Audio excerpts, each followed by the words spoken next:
Hey everybody, Freak here from Riot Games, and we are at PAX East setting up at the Alienware booth, and we wanted to take this time while we're setting up to record patch preview number 5. So the first thing we're hitting, Morello, is tanky DPS again. So where are we hitting them and why? For tanky DPS, we wanted to really hit their laning dominance. One thing we're noticing in both EU and US metagames is that when these guys get into a solo lane, they end up pushing out ranged guys or casters and other comparable guys who do similar roles. And so we figured the best way to do that was to just hit some of the things that are giving them laning power. You know, we hit some guys' base health, but let's take a really good example is Malphite.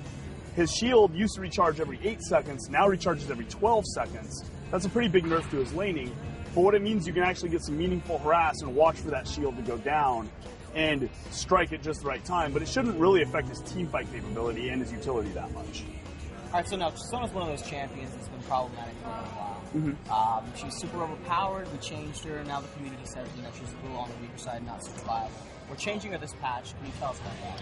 The reason we had to make sure she wasn't too powerful was because she didn't have a lot of decision points in her kit.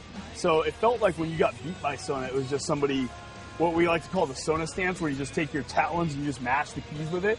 You know, that wasn't a lot of fun for anybody. So what we did is we added a little bit more depth of play to her by making it so her power chord passive has different bonus effects depending on which stance you have active. So what you want to try to do now with Sona is kind of set up which effect you may want and then get into that stance quickly and then make that effect happen. So we hope that'll make it a little more interesting for Sona players and more interesting to fight against. So we're changing death timers back a little bit since last patch. Right.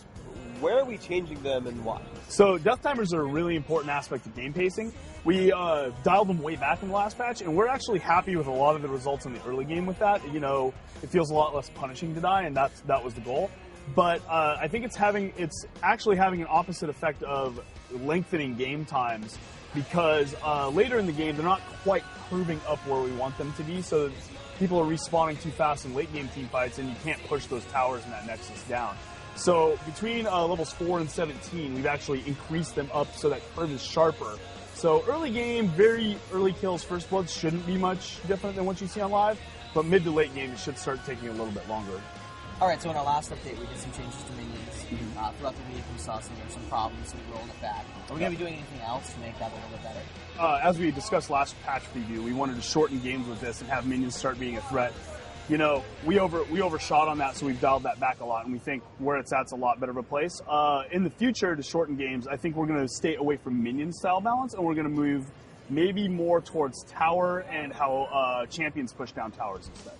Thanks for tuning in to this episode of the Patch Preview Series. If you subscribe to our channel and leave a comment below about which change you're looking forward to the most, we'll pick a few random winners to win a free League of Legends t-shirt.